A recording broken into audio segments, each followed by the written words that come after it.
Allez, allez, on se dépêche, allez!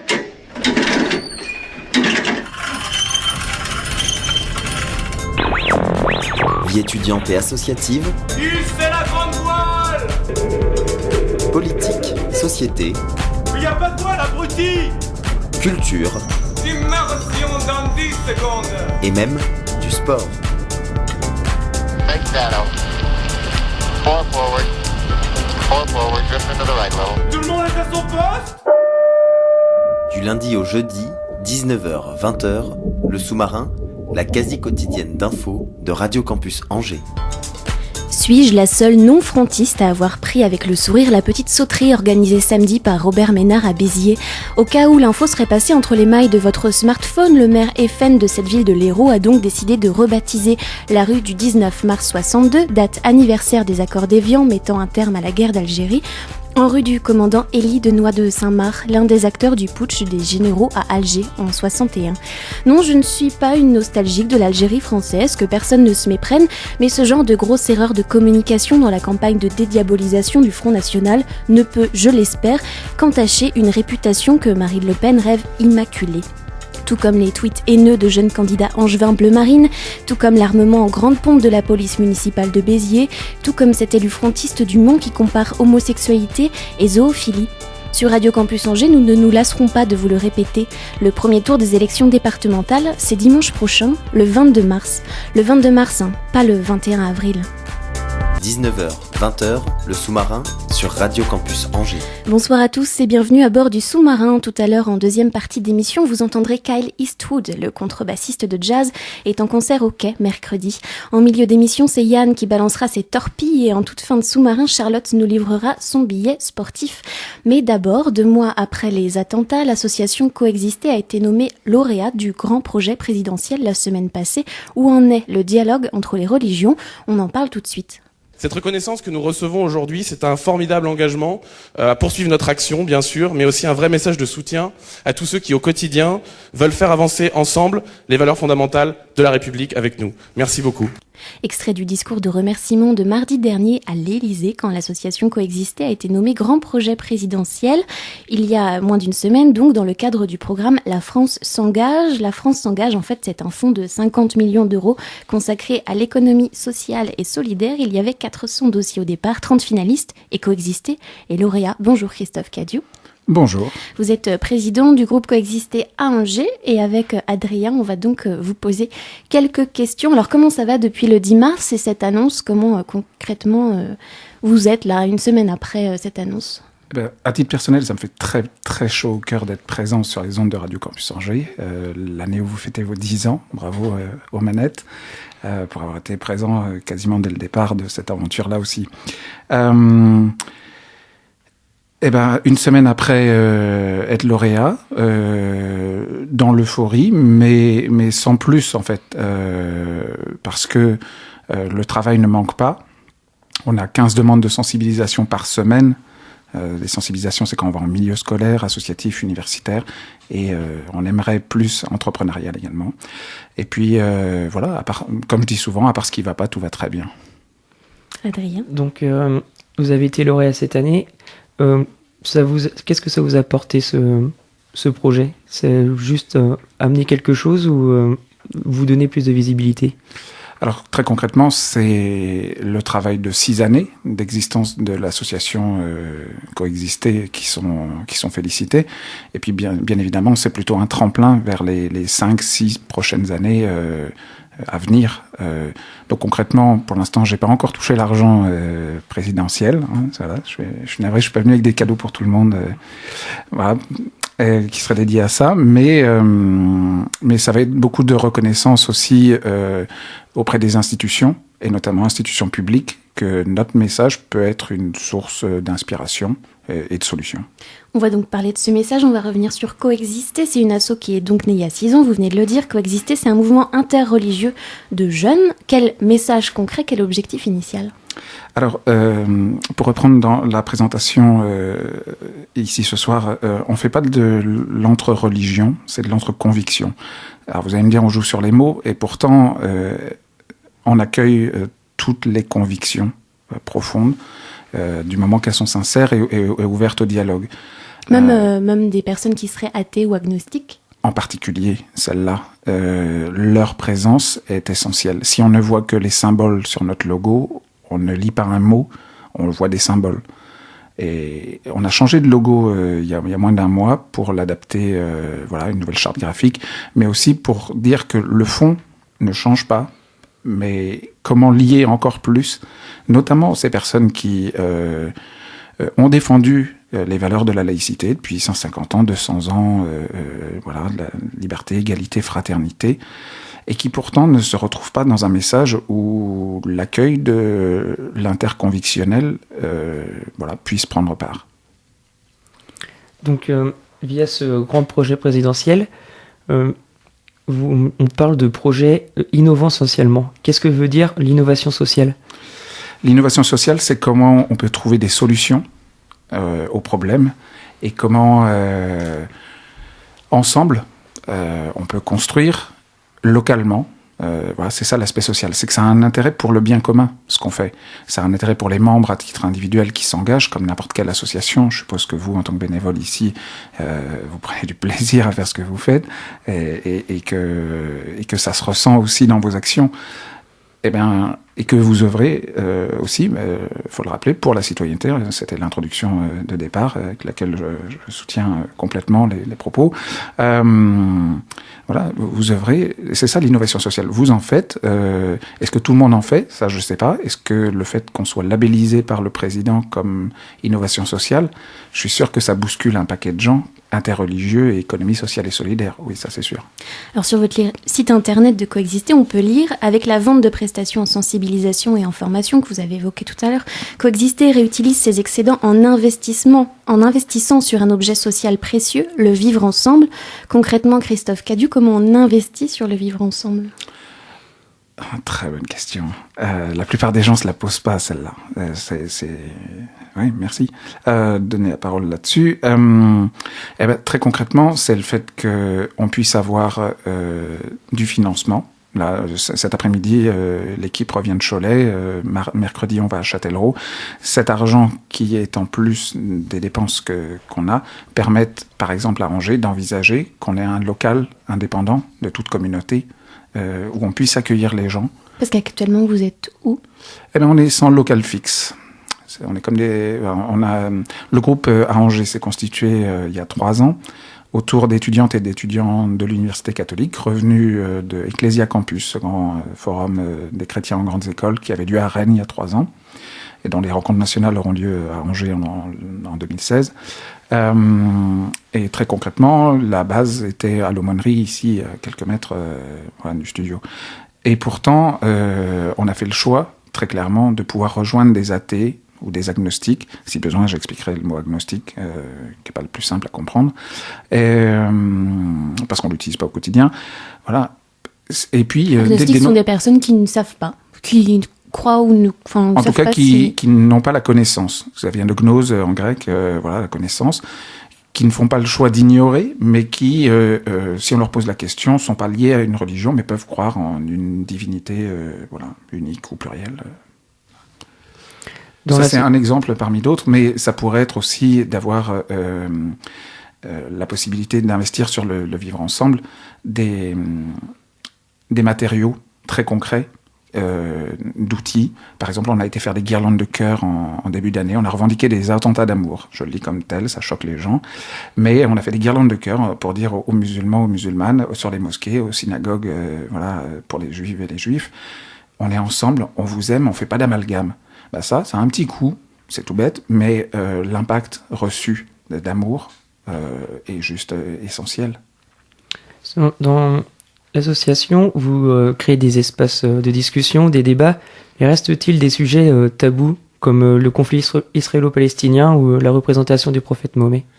Non, il n'y a pas de tabou, notamment quand on va en sensibilisation. C'est des temps où on ouvre la parole. On met des mots, MOTS, sur les mots MAUX. Bon, ça fait philosophe de le dire comme ça, mais en même temps, les gens ont besoin d'espace. Et de débat, je suis pas persuadé. En tout cas, on discute. Parce que les convictions, on n'en débat pas. Ce qui fait que chacun autour de cette table est derrière son poste ou derrière son ordinateur, nous écoutant ce soir. a fait le choix, voilà, ou en tout cas toutes les conditions qui font qu'aujourd'hui tu crois dans ce que tu crois là actuellement, à ce moment-là précis, ne sont pas les mêmes que celles dans 10 minutes, dans 15 minutes.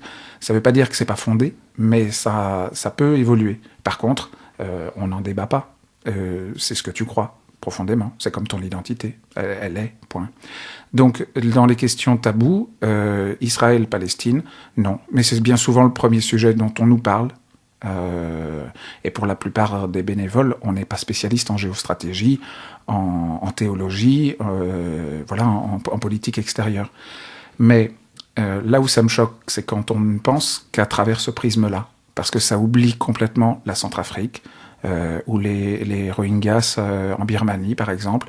Enfin, voilà, tous ces conflits qui sont aussi essentiels, et pourtant qui font que ça nous touche ici et maintenant.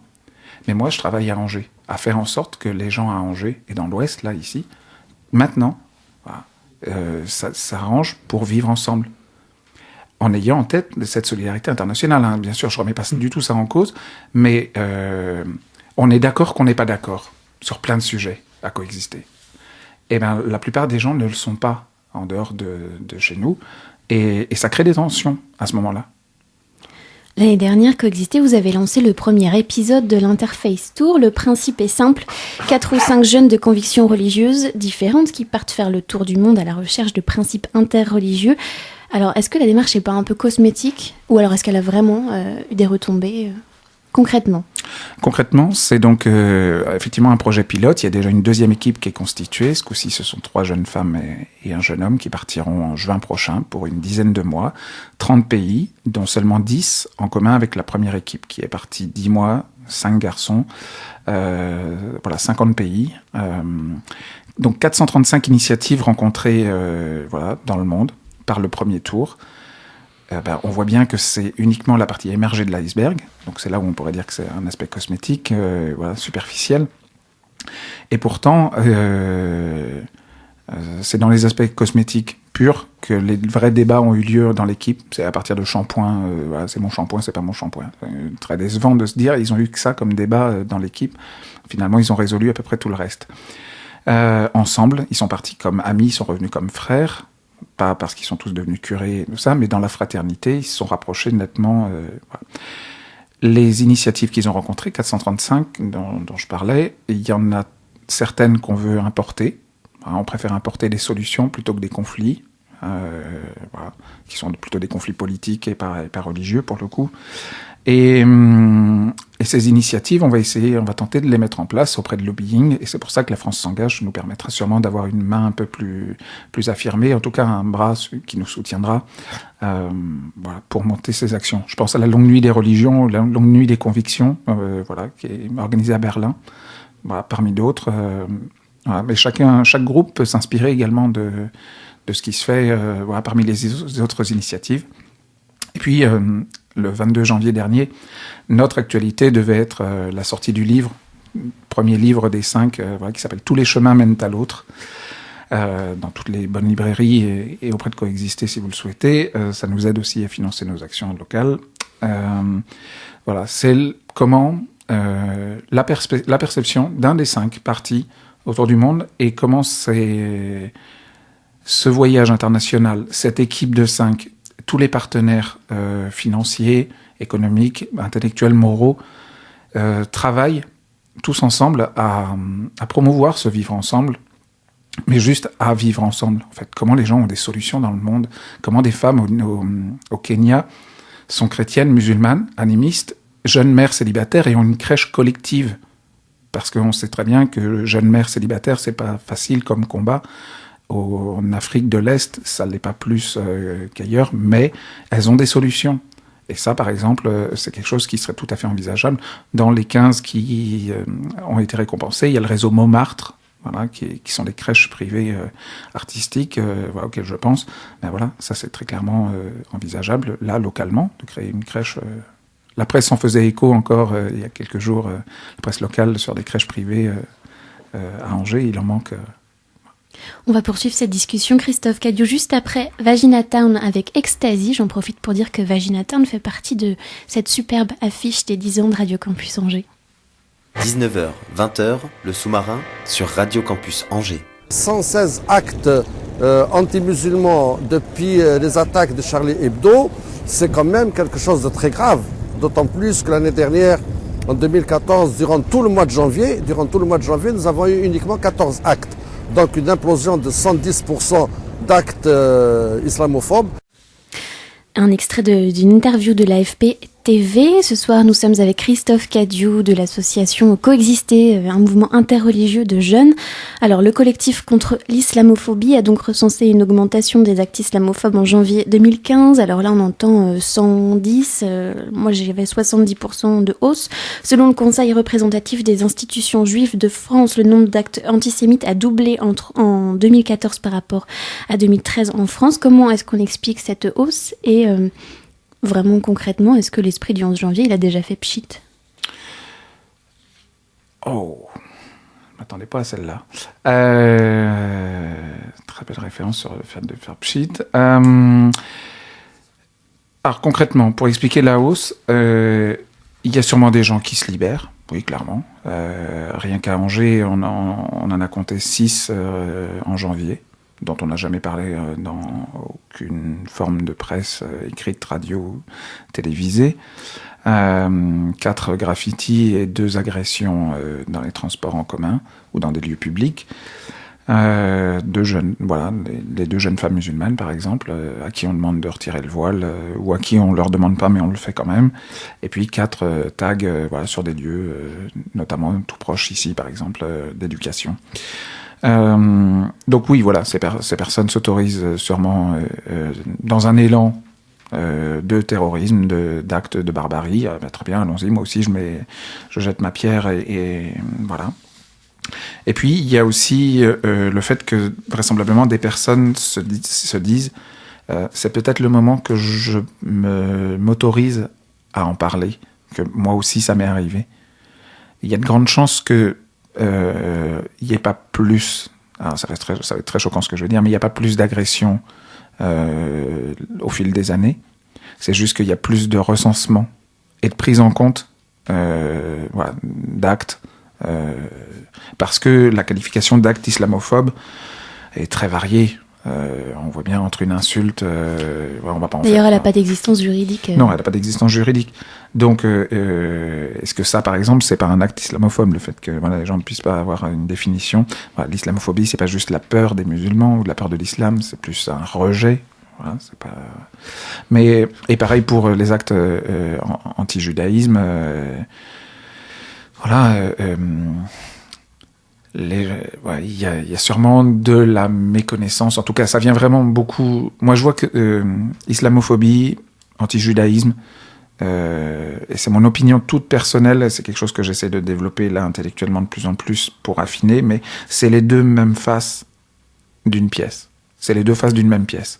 C'est que d'un côté, on peut pas dire, on organise une manifestation contre l'islamophobie à Angers un samedi après-midi et s'étonner qu'il y ait aucun juif, parce qu'on ne sait pas qu'ils ne peuvent pas se déplacer du vendredi au samedi, puisque c'est Shabbat. Voilà. Et ça me navre que seulement une centaine de familles juives vivent sur le département voilà, d'Angers, voilà, sur le département de Maine-et-Loire, et soient liées à la synagogue, parce que les gens grandissent sans avoir une amie, un ami, un pote, quelqu'un dans leur entourage, auprès de qui ils puissent être invités à une bar mitzvah, à un Shabbat, à Kippour, enfin bref, voilà, l'ensemble des fêtes. Et donc ça crée une barrière intellectuelle où on n'envisage que les juifs internationaux comme référence. Les catholiques sont donc moins visés par ces actes. Y reste-t-il des différences marquées entre les différentes religions en France? Alors, en France, oui, il y a sûrement des différences, oui, bien sûr. Est-ce que c'est nécessaire de l'évoquer comme tel? Ça crée une compétition dans les victimes qui, moi, me paraît tout à fait déplacée. Et... Non, il ne s'agit pas d'une compétition dans les victimes, il s'agit de savoir si c'est y a des religions qui sont encore en retard dans l'acceptation, voilà, tout simplement. Qui sont plus ou moins encore acceptés en France aujourd'hui. On vient de citer les actes islamophobes et antisémites. Oui, il y a encore des gens qui pensent que les musulmanes et les musulmans vont rentrer un jour dans leur pays. Le problème, c'est qu'il y a ces gens vivent ici, leur pays c'est ici, tout ça, tout comme les juifs de France. Pour contredire des dirigeants internationaux, moi je dis aux juifs d'Angers, votre terre, votre maison, c'est ici. C'est que sans les juifs à Angers, c'est pas Angers. Il y aura quelque chose de... Voilà. Les juifs sont les frères et sœurs aînés dans la foi des chrétiens qui oublient que depuis 50 ans, le Vatican a reconnu avec le Concile Vatican II que les Juifs et tous les Juifs n'étaient pas des déicides. Ils n'avaient pas tué Dieu. En tuant Jésus. Il y a encore des gens qui, effectivement, sont en retard dans l'acceptation de ces idées-là. Et c'est à ces gens-là que je pense quand je vois des actes de graffiti ici, ou de tronçonnage d'arbres également dans la région. Comment est-ce que vous avez reçu la tribune d'Abdelrahman Azouzi, le chef du service d'urologie au CHU d'Angers, ancien conseiller municipal qui a démissionné le mois dernier, via donc une tribune publiée dans le Monde des religions. En voici un très court extrait, vous pouvez aller la lire. Elle est très longue et ça va refléter ce qui est dit. Insidieusement, la France est probablement devenue la nation démocratique la plus islamophobe du monde. Comment est-ce que vous avez lu cette tribune ? Comment vous l'avez reçue à coexister ? À titre personnel, je l'ai reçue parce qu'en fait, on m'a demandé mon avis. Un collègue Quel regard journaliste vous portez, m'a demandé mon avis là-dessus. Je lui ai dit, j'ai pas d'avis, je l'ai pas encore lu. Donc voilà. Je me suis empressé de lire, d'en discuter avec le président national, qui lui l'avait déjà lu parce qu'il est fan du Monde des religions comme autre source d'information. Et ce qui m'a fait chaud au cœur, c'est qu'un média puisse encore publier une aussi longue tribune. Ça, c'est le premier truc. Mais sur le contenu, puisque je regarde le chronomètre passé, Christophe Cadieux, je me permets de... Sur le fond, est-ce que ce monsieur dit des vérités qui dérangent ? Sûrement. Est-ce qu'il outrepasse son rôle individuel ? Sûrement aussi. Est-ce que ça l'amuse d'avoir mis un pavé dans la mare ? Il y a de grandes chances également. Pour en avoir discuté avec lui et avec son entourage, ce monsieur n'est pas un radical, ce monsieur n'est pas un Tariq Ramadan angevin, qu'on se le dise. Et si c'était le cas, il aurait quand même le droit de dire ce qu'il pense. Quelles influences avez-vous pu constater depuis votre existence ? Que ce soit sur Angers, sur le territoire angevin, ou au sein de l'association avec les personnes qui participent au débat, discussion. Des pistes d'amélioration ou des choses qui seraient moins bien passées du coup. Le fait que depuis 3 ans, en me baladant sur les différents campus avec un suite coexisté, je peux faire témoigner par ma bouche un jeune qui m'a dit je me sens mieux accepté, en tout cas en tant que juif, étudiant à Angers, je peux me balader sur le campus en ayant la tête haute. Juste ça, je suis rentré chez moi, j'ai pleuré 10 minutes. Parce que c'est le genre de retour auquel je m'attendais pas. Que les gens me disent je suis musulmane et ton regard sur moi quand tu m'as donné un tract dans le bus, parce que je fais ça, moi je file des tracts aux gens, je parle aux gens. Voilà, je dis salut, je pense que c'est une asso qui est trop pour toi. Voilà, elle avait un foulard, elle avait des écouteurs sous le foulard, ça m'a paru vraiment excellent. Voilà, je me suis dit tiens, on est peut-être en train d'écouter la même musique et voilà, et je pouvais la considérer comme ma sœur en humanité. Je lui ai filé le tract, je lui ai dit si je me suis trompé, tu le files à quelqu'un d'autre, et sinon, on se voit à la prochaine réunion. À la réunion d'après, j'attendais une association comme vous. Et en devenant ami Facebook, je découvre que notre logo est souvent inspiré par d'autres aussi, se rapprochant. Elle l'avait déjà publié il y a 3 ans, un coexiste vaguement similaire au nôtre. Il y a des petites choses comme ça, des petits pas. C'est la politique des petits pas, ce qu'on fait. On sème des graines et on voit bien que ceux qui sont heureux, c'est ceux qui s'aiment.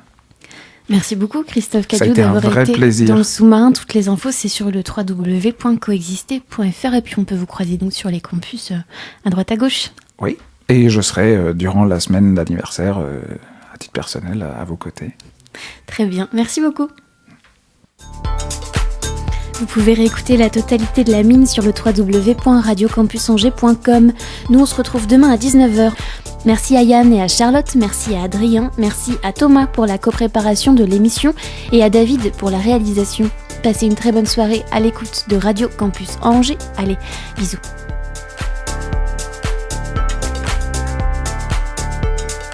Retrouvez le sous-marin en podcast sur le www.radiocampusangers.com.